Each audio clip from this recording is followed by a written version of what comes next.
국민의힘 내 친윤그룹을 주축으로 한 민들레 모임을 두고 잡음이 터져나오고 있는 가운데 장제원 의원이 불참하기로 했습니다. 민주당은 새 비대위를 출범시키며 당 쇄신과 내홍 수습에 시동을 걸었습니다.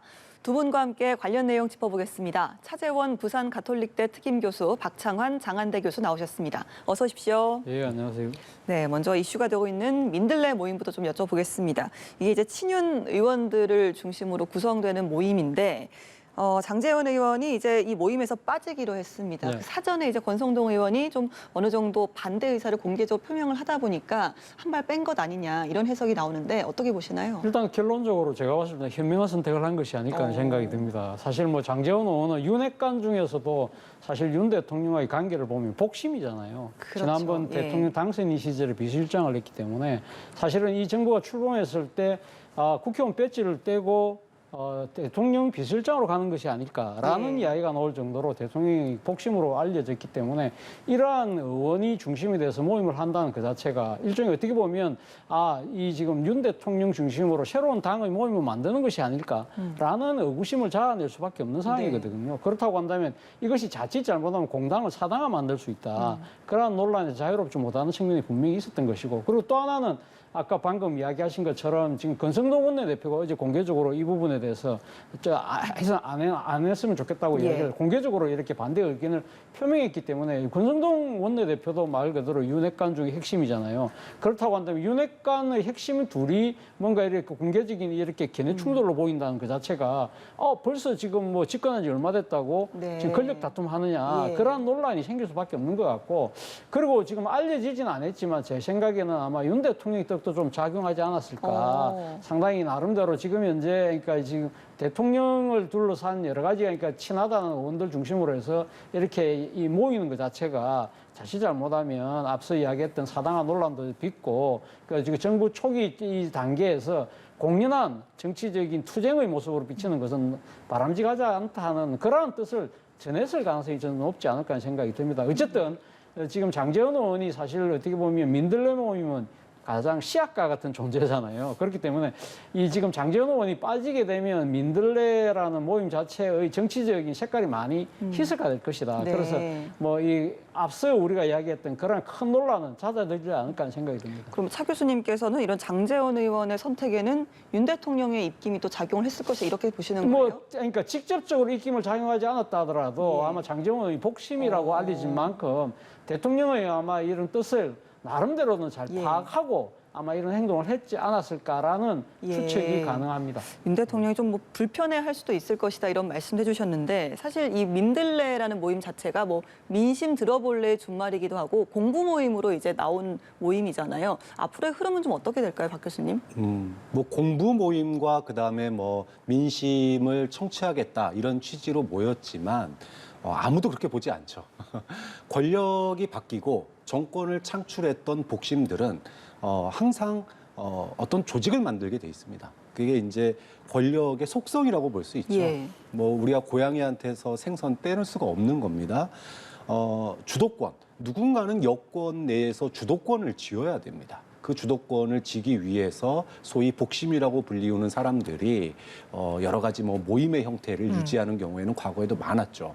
자, 그렇기 때문에 이런 모임이 만들어질까 봐 우려스러워서 5년 전에 문재인 정부 출범했을 때 삼철이라고 하는 그 복심이 뭐 외국으로 나간 분도 계시고 뭐 공직을 맡지 않겠다라고 하신 분도 계셨었습니다. 하지만 정작 위기 상황이 오면 그분들이 다 대통령 주변으로 다시 돌아옵니다. 지금 윤핵관 중에 윤핵관 장제원 의원 사실 한 번 사라진 적이 있었습니다. 지난 대선 과정 때 소위 윤핵관 논란이 처음 터졌을 때 장제원 의원이 그때 뭐 윤핵관이 누구냐 그랬을 때 본인은 윤핵관 아니다 그러면서 어느 순간 뭐 나는 뭐 모든 일에서 다 빠지겠다 그랬는데 사실 빠지지 않았습니다. 단일화 때 극적으로 다시 또 등장을 했어요. 그리고 비서실장까지 갔죠. 자, 이렇게 보면 지금 민들레라고 하는 모임에서 빠진 거는 또 한 번의 눈 가리고 아웅이다. 모임이 만들어졌다고 하는 것 자체는 이미 대통령의 친위 조직으로서 하나의 어떤 여권 내에 주도권을 쥐어 나가겠다라고 하는 의지의 표명이기 때문에 본인 만들고 참석 안 하겠다는 거는 리모컨으로 움직이겠다는 얘기거든요. 그렇게 놓고 본다면 이게 뭐 장제원 의원이 지금의 갈등 이미 뭐 정권 들어선 지 얼마 되지도 않았고 이제 막 인사 끝나고 일해야 되는 상황인데 이런 논란, 권력 싸움으로 비치는 것 이것을 피하기 위해서 잠시 모임에서 이제 빠지는 그런 모양새를 네. 취했지만 그 역할과 기능은 사라지지 않는다고 봅니다.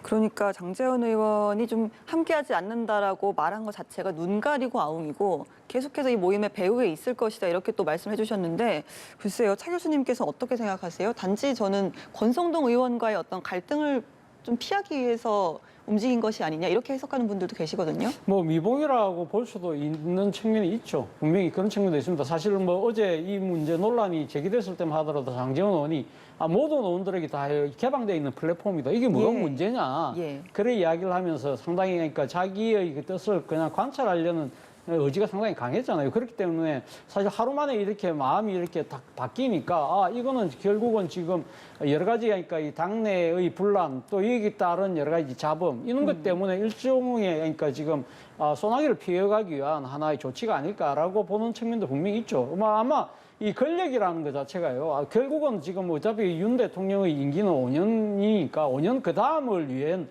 또 이 나름대로 자신의 정치 이해 확대를 위해서 모든 정치인들은 앞날을 내다보고 움직일 수밖에 없죠. 그러나 당장은 지금 현재 이렇게 표출된 것처럼 이렇게 적나라한 권력의 다툼으로 갈 것 같지는 않다. 그건 어떻게 권력의 속성상 어차피 앞으로 이 잠재적인 갈등은 이게 상당히 내포될 수밖에 없지만 당분간은 앞서 제가 말씀드린 대로 이게 장제원 의원이 일단 발을 뺀므로써 네네. 상당 부분은 조금은 그러니까 휴지기가 꽤 오래 지속될 가능성이 저는 크지 않을까 생각을 합니다. 예, 그러니까 차 교수님께서는 어느 정도 이제 장제원 의원이 합류하지 않음으로써 색깔이 많이 좀 빠질 것이다라고 하셨고, 박 교수님께서는 그래도 좀 세력화 모임이란 색깔이 계속 갈 것이다라고 두 분께서 조금 의견이 갈리는 것 같은데 일단은 뭐 이준석 대표도 그렇고 권성동 의원도 그렇고 어느 정도 반대나 우려의 목소리가 나오는 상황이기 때문에 이 장제원 의원이 합류를 하지 않음으로써 어느 정도 당 내부에서는 이런 갈등 상황이 좀 수습이 되겠습니까? 어떻게 예상을 하시는지요? 뭐 저도 당장 무슨 뭐 당내에서 어떤 그 갈등을 빚는다든가 이렇게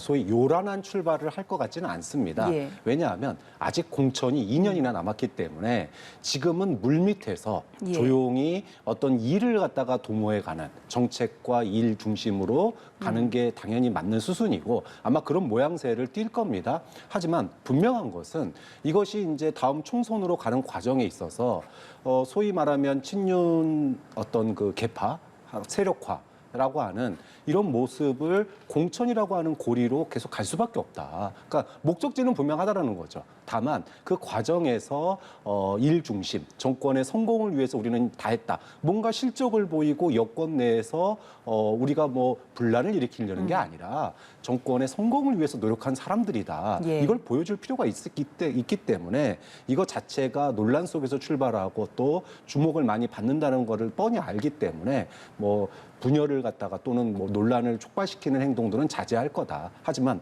분명한 건 민들레가 만들어졌다는 것 자체는 그것이 의미하는 바는 2년 뒤 공천에서 분명히 영향력을 행사할 가능성이 예. 이 안에는 충분히 내재된 출발이다 이렇게 볼 수밖에 없다는 거죠. 알겠습니다. 이렇게 민들레 이야기를 좀 해봤고요. 국민의힘 당 내부에는 이제 또 다른 잡음도 있었습니다. 이준석 대표와 정진석 국회 부의장 간의 설전도 며칠 동안 이어져 왔거든요. 여기에 대해서 윤 대통령이 최근 이 이준석 대표 측에 정진석 의원과의 갈등 상황에 대한 우려를 표명한 것으로 알려지기도 했습니다. 어제 이제 국민의힘 지도부와의 오찬 회동에서 이 우크라이나 현지 상황에 대해서 큰 관심을 보이기도 했는데 사실 이 모든 게 이 대표의 우크라이나 방문으로부터 시작된 네. 갈등이다 보니까 네. 앞으로는 좀 어떻게 전개될 것으로 보세요? 일단 어제 윤 대통령의 반응을 보면 저는 이준석 당대표에게 상당한 힘을 실어준 것이 아닐까 생각이 예. 됩니다. 앞서 말씀하신 것처럼 사실 이 정진석 부의장이 이준석 당대표에 대해서 상당히 직격탄을 날리는 결정적인 계기가 그러니까 지방선거 끝나자마자 왜 우크라이나를 갔느냐, 자기 정치하러 간 거 아니냐고 이렇게 주장을 했지만 사실 어제 윤 대통령의 워딩을 보면 사실은 지금 정부가 지금 나서지 못하고 있는 이 우크라이나 사태에 대해서 이 지금 여당 차원에서의 정당 외교를 나름대로 열심히 했다. 그래서 정부의 곤혹한 처지를 많이 좀 도와준 데 대한 네. 상당한 격려, 뭐 이런 부분들에 대한 이 치아가 줄을 이루고 있기 때문에 어제 이 윤 대통령의 어제 그 뭡니까 이 그 오찬 발언 공개된 발언 내용만 본다고 한다면 정진석 부의장 같은 경우 좀 머쓱해질 수밖에 없는 상황인 것 같아요. 사실상 그런 식의 그러니까 이 지금 그러니까 공개 멘트를 통해서 사실상 이준석 대표에게 힘을 실어준 거라고 보입니다만 앞서 우리 앵커께서 말씀하신 대로 지금 당내 여러 가지 갈등 상황에 대해서 이 지금 그 윤 대통령이 그러니까 당 대표에게 조금 당 분란을 빨리 수습했으면 좋겠다는 그 뜻을 표했다고 하니까 그것이 뭐 맞는지 안 맞는지 모르겠지만 어제 아침에 그러니까 도어스태핑 아침에 출근길에 기자들 문답에서 이 질문이 나왔잖아요. 그래서 윤 대통령께서 이런 말씀을 하셨잖아요. 뭐 정치라는 게 그런 거 아니겠는가 하면서 나는 당의 수장이 아니라고 하면서 약간은 좀 발을 빼는 듯한 모습을 보였는데 그렇기 때문에 상당히 이 당의 이런 분란에 대해서는 상당히 거리를 두겠다는 뜻이지만 내심은 약간은 좀 불편한 심기를 내비친 것이 아닐까 하는 생각이 듭니다. 사실 만약에 윤석열 대통령이 집권하면서 뭐라고 했습니까? 대한민국 정치 한 단계 발전이라고 한다면 정치라는 늘상 그런 것이 아니라 그런 거 이상으로 뭔가 다른 식으로 발전이 되는데 지금도 여전히 그런 단계에 머무르고 있다는 안타까움을 표현한 것이라고 볼 수 있는 것이거든요. 그렇다고 한다면 아마 이준석 당대표도 어제 그러니까 지금 오찬 간담회, 오찬 해동 때의 공개 발언과 그리고 출근길의 발언을 두 개를 아마 종합해서 생각했을 때 외형적으로 나타내는 건 나를 격려하지만 궁극적으로는 당 분란을 수습을 하는 뜻으로 받아야 될 가능성이 높다. 그렇다고 한다면 저는 뭐 정진석 부의장이 어제 또 이 소위부답이라고 하면서 일단은 논쟁을 그만두겠다는 뜻을 밝혔잖아요. 그렇다고 한다면 이준석 당대표도 이 문제를 더 이상 끌고 갈 수 있는 정치적인 여러 가지 이유가 없는 것이죠. 그렇다고 한다면 일단은 미봉 형태로 일단은 다시 이것도 수명 형태로 내려가지 않을 것인가. 이거는 근데 약간은 아까 그 장제원 의원 경우와 사례 달리 이거는 또 언제든지 폭발할 수 있는 이거는 약간은 활화산의 성격을 갖고 있는 것 같아요. 네, 언제 터질지 모르는 하라산이다. 하지만 윤 대통령은 일단은 이준석 대표의 손을 들어준 것이다라고 분석을 하셨습니다. 어떻게 생각하세요, 박 교수님? 뭐 대통령 입장에서야 인재 인사 세팅 처음 딱 끝난 상태인데 일에 주목해야 되는 상황인데 당내 갈등이 언론에 주목받는 상황이 되면 굉장히 불편하겠죠. 뭐 그렇기 때문에 명분이 있는 쪽에 손을 들어주고 뭐 있는 얘기를 할 수밖에 없습니다. 자, 하지만 이게 이제 소위 개인적 갈등이냐 아니면 전략적으로 갈등이 조장된 거냐 사실 여기에 대해서 의견이 분분하거든요. 그러니까 단순하게 정진석이라고 하는 당 중진과 이준석 대표 간에 어떤 그 쌓여있던 갈등이 폭발한 거 개인적인 갈등이라면 뭐 어느 정도 저는 더 좀 넘어가는 측면이 있을 수 있다고 봅니다. 다만 이게 이제 24일 날 이준석 대표에 대한 당 윤리위 여기에 이제 그 결정이 있지 않습니까? 징계 결정. 이 부분이까지 만약에 그 이후까지 만약에 이런 갈등이 사라지지 않는다면 이거는 단순한 개인적 갈등이 아니었다. 우리가 흔히 얘기하는 이준석 밀어내기의 어떤 계획에 따라서 이런 갈등이 조장된 거 아니냐. 쉽게 얘기하면 진흙탕 싸움으로 만들고 24일 날 윤리위에서 뭔가 징계가 나오면 이걸 통해서 이준석 밀어내기의 어떤 단초를 만들기 위한 그런 에드벌론 띄운 거 아니냐. 이렇게 해석하시는 분들도 있기 때문에 지금 잠깐 며칠 사이는 아마 잠잠해지겠지만 결국 24일 날 윤리위의 결정 이후를 봐야 된다. 그 이후에 이 논란이 또 다른 논란으로 확대될지 아니면 조용한 미봉으로 끝날지에 따라 이게 개인적 갈등인지 아니면 전략적 갈등이었는지가 결국은 24일 지나보면 알 거다라고 봅니다. 24일에 있을 이준석 대 윤리위를 겨냥한 전략적인 갈등이다라고 하셨는데 차 교수님 어떻게 생각하세요? 모르겠습니다. 이 정진석 부의장이 사실 뭐 이준석 당대표 24일 징계를 놔둬놓고 여기에 대해서 일종의 뭡니까 이 정치적 포석을 깔기 위해서 뭔가 이렇게 공격을 했다고는 뭐 저는 보이지는 않는데 어쨌든 근데 가장 중요한 부분 아까 제가 활화산이라고 했던 부분이 사실은 지금 24일 윤리의 징계 문제죠. 그러니까 지금 들리는 이야기에 하면 지금 그러니까 윤리위원들이 사실은 뭐 이준석 당대표의 지금 성상남 문제가 아니라 그거보다는 지금 그러니까 그와 관련된 이 지금 증거인멸 교사 그 부분인데 그 부분에 대해서 사실 뭐 지금 당 윤리가 수사권을 갖고 있지 않는 상황이기 때문에 일단 딱 이렇게 결론 내기가 쉽지 않거든요. 근데 지금 뭐 이 보도에 의하면 윤리위원들 상당수가 그러니까 이 사건의 팩트보다는 상당히 도덕적 문제에 대해서 좀 더 방점을 두고 있다. 그렇다고 한다면 이 지금 이준석 당대표에 대해서 징계가 내릴 가능성이 좀 더 커 보인다는 네. 겁니다. 그럴 경우에 실질적 진실이 밝혀지지 않은 상태에서 상당히 그러니까 지금 윤리위원들의 도덕적 기준에 의해서 이것이 만약에 어떠한 식의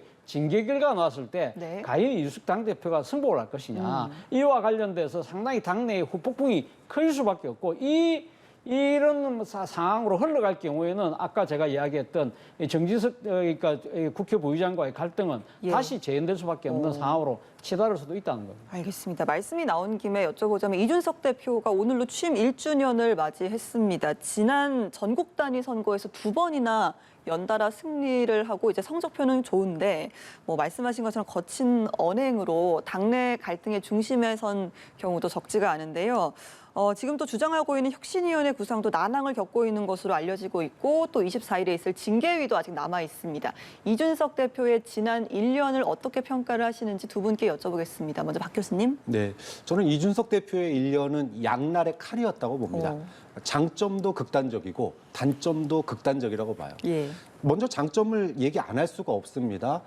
파격적 혁신이었습니다. 예. 그리고 이대남이라고 하는 보수에게는 가져볼 수 없었던 새로운 층을 지지층으로 끌어안은 점은 굉장히 큰 장점이죠. 사실 누구도 하지 못했던 뭐 지방선거 앞두고 공직 후보자들에게 자격시험을 본다던가 예. 또는 대변인을 갖다가 공개적인 토론을 통해서 예. 모집을 한다던가 이런 점은 굉장히 파격적이었다고 봅니다. 뭐 그것도 그런 것들이 소위 그 탄핵 이후에 붕괴되었던 보수의 신선함을 불러일으켰고 이것이 결국은 이대남의 어떤 그 결집이라고 하는 이런 것까지 이어졌기 때문에 굉장히 큰 장점이었죠. 반면에 이런 장점이 고스란히 또 단점이 돼서 나타나기도 했습니다. 이대남, 이대녀 갈라치기로 인해서 대선 때 0.7%의 그 초격차가 만들어지긴 원인도 결국은 이대남을 너무 끌어안다 보니 이대녀가 그 위기감을 느낀 이대녀가 또 거기에 이제 예. 반사작용을 하는 면이 나타났죠. 그리고 무엇보다도 이준석 대표의 이런 혁신이 갈등의 진원지 역할을 한다는 겁니다. 두 번의 가출이 있었습니다. 당대표를 하면서 그 가출은 한 번은 윤핵관과의 갈등이었습니다. 또 지금은 가출이 아니라 이제 두 번의 가출 플러스 한 번의 외유인데 이거는 또 당 중진과의 정말 네. 뭐죠 이 시차를 넘어선 실시간 그 시차까지 극복한 갈등이었습니다. 자, 이렇게 놓고 보면 이준석 대표의 그 리더십에 단점 또한 명확했다. 자, 그럼 선거 국면에서 위기 국면에서는 이것이 장점이 더 빛을 발했는데 소위 말해서 앞으로 2년은 선거가 없는 기간입니다. 이 기간 중에도 이준석 대표가 그 장점이 발휘할 수 있느냐? 아니면 지금 선거 끝나자마자 갈등이 비춰지는 측면들이 24일 날 이제 나오겠습니다만은 이것이 이제 당에서 이제 그 역할을 다한 것이냐 이런 부분들은 뭐 장기적으로야 뭐 이준석 대표의 정치적인 행보에 앞으로의 뭐 다양한 가능성이 있지만 윤석열 정부 하에서의 역할 그다음에 앞으로 2년의 역할 이 부분은 결국은 뭐 지금 이제 갈림길에 섰다 이렇게 봐야 되겠죠. 예, 장점이 크지만 그것이 곧 단점으로도 이어졌고 앞으로 2년간은 뭐 특히 큰 이제 선거라든지 이슈가 없기 때문에 어떻게 될지 모르겠다라는 말씀하셨거든요. 차 교수님 동의하시나요? 저는 뭐 우리 박 교수님이 그러니까 진단하신 거하고 비슷한 생각을 합니다. 저는 만약에 지금 사자성어를 인용해서 이야기를 하자면 예. 재성박덕의 한 해가 아니었나. 재성박덕이라는 말이 뭡니까? 그러니까 재주는 많지만 덕이 부족해서 사람들로부터 인정이나 승복을 끌어내지 못하는 상황을 이야기하잖아요. 말씀하신 것처럼 이준석 당대표가 상당히 나름대로 이 소위 말해 감각이죠. 그리고 또 논리, 그리고 또 이 조어 능력이 탁월해요. 예를 들면 지금 아까 이 지금 촉이라는 것 자체도 보면 젊은 세대들이 상당히 좋아할 만한 것들을 지난 선거 기간 중에 적극적으로 활용했잖아요. 예를 들면 아주 짧은 영상, 쇼츠 영상을 통해서 공약 상을 아주 적극적으로 탁탁 전달하는 모습이라든지 그리고 이 지금 국민의힘이 상당히 그러니까 보수 정당으로서 외연 확장을 위해서는 어떤 식으로든 이 지금 호남을 껴안아야 된다. 그래서 소위 말하는 서진 정책을 아주 논리력 있게 밀고 나갔던 부분. 그래서 이번에 지방선거에서 사실 호남 지역에 나왔던 강력 단체장들이 다 15% 이상을 받았잖아요. 맞습니다. 중요한 교도부를 마련했던 측면. 그리고 이 조능력 자체도 보면 상당히 그러니까 유서의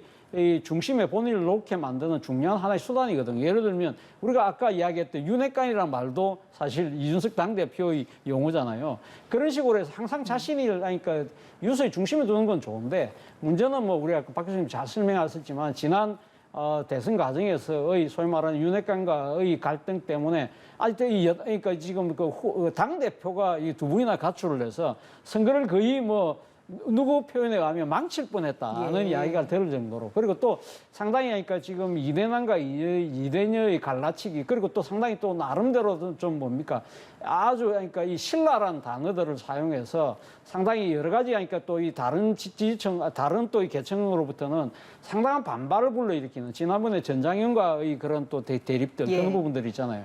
그런 걸 통해서 사실 어떻게 보면 약간은 또 국민 밉상 같은 그런 캐릭터도 갖고 갔던 것도 사실이거든요. 그러나 저는 그러니까 지금 1년의 지금 이준석 당대표의 성공은 저는 절반의 실패보다는 절반의 성공이라는 말을 더 해주고 싶습니다. 어차피 당대표라고 한다면 공당의 대표라고 한다면 가장 중요한 것이 권력의 쟁취라고 한다면 그런 부분들에 있어서는 정말 성공한 케이스잖아요. 그렇다고 한다면 앞으로 근데 이준석 당대표가 지난 1년 전에 그 당선됐을 때 상당히 참 기대를 많이 모았거든요. 대한민국 정치의 저런 젊은 리더십 또 세대 교체를 위한 아주 중요한 하나의 모멘텀을 마련했다는 부분인데 저는 이 절반의 실패보다는 절반의 성공을 바탕으로 해서 좀 완전한 성공을 통해서 대한민국의 정치를 바꿀 수 있는 중요한 하나의 계기를 만들어줬으면 하는 바람입니다. 절반의 성공이 완전한 성공으로 이어질 수 있을지 일단은 24일 징계위 결과를 한번 또 지켜봐야겠네요. 그렇죠. 네, 자 다음 이야기 넘어가 보겠습니다. 어제로 취임 한 달을 맞은 윤석열 대통령의 53%로 이제 지지율이 53%로 전주와 변동이 없었습니다. 긍정평가 이유로는 국방과 안보가 꼽혔고요. 또 부정평가 이유로는 인사, 대통령 집무실 이전 등이 뽑혔습니다. 이번 직무수행평가에서 특히 또 눈에 띄는 부분이 있었을까요? 박 교수님? 사실 이제 북한의 미사일 발사에 대한 윤석열 대통령의 강경 메시지 그리고 우리도 맞대응하면서 미사일 발사하고 이랬거든요. 사실 윤석열 대통령이 될 수 있었던 그 하나의 배경이 문재인 정권이 북한에 대해서 할 말을 하지 못한다. 왜 비판하지 않느냐. 왜 북한 미사일 쏘는데 가만히 있느냐. 네. 이게 사실은 크게 한 축으로 작용을 해서 보수의 결집과 그리고 윤석열 대통령의 이제 어떤 그 대선 후보로서의 지지율을 유지해주는 큰 축이었거든요. 자, 이번에 북한이 또 핵실험을 지금 앞두고 있는 상황입니다. 그러다 보니까 윤석열 대통령의 그 북한에 대해서 그동안에 뭐 좌시하지 않겠다라고 하는 그 말을 실천을 통해서 대응 이제 사격 이런 쪽으로 지금 가고 있는 거예요. 당연히 윤석열 대통령으로서는 지지율이 올라갈 수 있었던 어떤 커다란 분기점이 될 수 있었는데, 근데 그런 점에서 본다면은 안보가 지금 긍정의 이후에 가장 1번으로 올라왔습니다. 네. 그런데 반면에 그 지지율이 결과적으로 올라가지 않았습니다. 올라가지 않은 이유는 인사가 부정평가의 1번이에요. 인사 그러면은 다 기억하시겠지만 검찰 출신 인사들이 요직을 독식한 어떤 인사 발표 이것이 결국은 논란이 된 겁니다. 자, 윤석열 대통령이 풀어야 될 과제가 여기에 고스란히 드러나 있다. 내부적으로는 인사 논란, 인사의 어떤 다양성 논란, 소통 문제 이런 부분 여전히 과제로 남아 있고 그리고 대외적인 과제, 북한의 미사일 이런 핵실험 위기 이 부분을 또 어떻게 돌파하느냐. 결국 긍정도 부정도 사실 윤석열 대통령으로서는 굉장히 풀어야 될 큰 숙제 두 가지 때문에 오르고 내리고 결국은 53%였지만 둘 다 만만치 않은 숙제다라고 봅니다. 예, 그러니까 대북 관련 단호한 자세와 또 검찰 출신 인사 기용에 대한 이 두 가지가 서로 상충하면서 변동이 없었다라고 평가를 해주셨어요. 차 교수님께서. 예, 뭐 저도 비슷한 시각인데요. 결국은 그러니까 윤 대통령이 지지율 정체와 관련해서 가장 결정적인 으로 발목을 잡은 것이 결국 인사겠죠. 그러니까 모 신문의 그러니까 지금 헤드라인이 검사, 또 검사라는 거 아닙니까? 이 문제는 이러한 그러니까 지적에 대한 윤 대통령의 반응인데요. 윤 대통령이 그때 이러한 지적들, 그러니까 검사 편중에 대한 이러한 지적들에 대해서 미국 같은 경우는 법조인들이 다양한 곳에 지금 정관계에서 활동하고 있다. 그렇게 말씀을 하셨잖아요. 그런데 문제의 지금 핵심은 말이죠. 그러니까 지금 그러니까 법률가들이 지금 많이 기용됐다는 문제가 아니라 검사, 그것도 윤석열 대통령께서 검찰에 재직할 때 아주 핵심 측근들이 요직을 맡고 있다는 부분입니다. 그 부분에 대해서 사실 검찰 내에서도 지금 일선 평검사들 중심으로 해서 전체 검사들의 0.1%밖에 안 되는 사람들 때문에 검사 전체가 지금 다 똑같이 하니까 정치적 중립과 독립에 상당한 위험에 놓인 것처럼 보인다는 식의 내부적인 반발이 지금 뭐 언론에 보도될 정도니까요. 그리고 또 그런 것도 있고 또 한편으로는 또 그날 똑같이 윤 대통령께서 무슨 말씀하셨냐면 과거 정권의 이야기를 하면서 그 과거 정권 같은 경우는 민변이 도배하지 않았느냐. 그런데 도배라는 말의 표현이 뭡니까? 그거 상당히 부정적인 단어가 그렇죠. 의미가 예. 들어있잖아요. 그렇다고 한다면 하니까 민변 출신이 한쪽이 다 한다는 그 부정적인 부분들을 그럼 나는 협파를 하겠다고 해야 되는데 당신들이 그렇게 했으니까 나는 좀 하면 안 되겠냐는 예. 식의 이 뉘앙스로 비치잖아요. 이러한 부분들이 상당히 국민들 마음속에는 상당히 아마 윤 대통령을 평가하는데 부정적으로 작용할 수밖에 없었다. 그리고 그 다음날 또 여기에 대한 비판이 나오니까 또 그 이야기가 또 나오니까 필요하면 또 해야죠. 이렇게 말씀하신 부분은 상당히 국민의 민심을 듣겠다고 해서 도어스태핑이라고 해서 출근길 이 적성문답도 하지만 결국은 그러면 출근길 문답 자체가 내가 하고 싶은 이야기만 하겠다는 국민의 이야기를 경청한 거하고는 거리가 있는 모습으로 비치는 부분 이런 대목들이 저는 부정적인 요소에 크게 작용하지 예. 않았나 생각이 듭니다. 알겠습니다. 이번에 민주당 이야기를 좀 해보겠습니다. 우상호 위원장이 이끄는 민주당 비대위 이재명 책임론을 두고 갈라진 당을 수습해야 하는 중책을 맡았습니다. 지금 친문 그리고 친명 개파 간에 있는 신경전도 오가고 있는데요. 앞으로의 비대위가 얼마나 이 중재 역할을 잘 하느냐에 따라서 당의 운명도 좀 결론나지 않을까 싶습니다. 일단 8월 전당대회 전까지 수습할 수가 있을까요? 결국은 전당대회를 통해서 표결로 수습될 수밖에 없다고 봅니다. 우상호 비대위원장이 이번에 이제 92%로 비준을 받았거든요. 비대위원장으로. 예. 그리고 뭐 출발은 좋다고 봅니다. 근데 우상호 위원장 스스로가 밝혔듯이 혁신 비대위가 아니라 분당만 방지해도 성공하는 비대위라고 얘기했어요. 그러니까 결국은 분단 방지 비대위입니다. 분당이라고 하는 것이 되지 않으려면 결국은 전당대회가 발전적인 형태로 비대위가 돼야 돼요. 또는 만약에 이제 실패한다면 상처뿐인 영광만 남은 비대위가 전당대회가 될 겁니다. 그러니까 어느 전당대회를 치르느냐, 정말로 민주당의 어떤 그 지지율 회복을 위한 예. 또 차기 집권을 위한 발전적인 논의가 이루어지는 전당대회가 되느냐, 아니면 정말로 서로가 서로를 탓하는 지금의 모양새가 계속 이어지는, 그래서 결국은 어느 쪽이 이기든지 간에 뭐라 그럴까요, 상처만 서로 남는 그런 전당대회가 되느냐는 이번 뭐 경선 룰이라든지 예. 룰이라든지 아니면은 선거 평가 이런 부분들을 전당대회와 함께 얼마나 잘 풀어가느냐, 이것을 이제 바탕을 잘 깔아줘야 돼요. 예. 좀 그런 점에서 우상호 비대위원장의 역할이 굉장히 중요하다. 근데 모르겠습니다. 굉장히 어려운 전당대회, 이 전당대회에서 집단 지성으로 풀어가야 되는데 그것이 이제 잘 풀릴 수 있을지, 여기에 대해서는 뭐 우려의 시각으로 보는 게 많은 것 같습니다. 예, 풀어가기가 쉽지는 않을 것이다라고 하셨어요. 차 교수님께서 어떻게 보세요? 예, 뭐 저는 우상호 비대위원장이 잘 할 거라고 봅니다. 그러니까 뭐 나름대로 상당히 경험도 많고, 그리고 예. 또 이 개파 색채도 상당히 였고, 그렇지만 사실은 우상호 위원장이 이끄는 비대위의 역할보다 더 중요한 한 분이 계시죠. 그 사람이 누구냐면 이재명 의원입니다. 이재명 의원이 사실은 이번 전당대회에 출마를 하느냐 안 하느냐가 사실 이번 비대위의 성공 여부를 예, 좌지우지한다고 네. 할 수 있는 것이죠.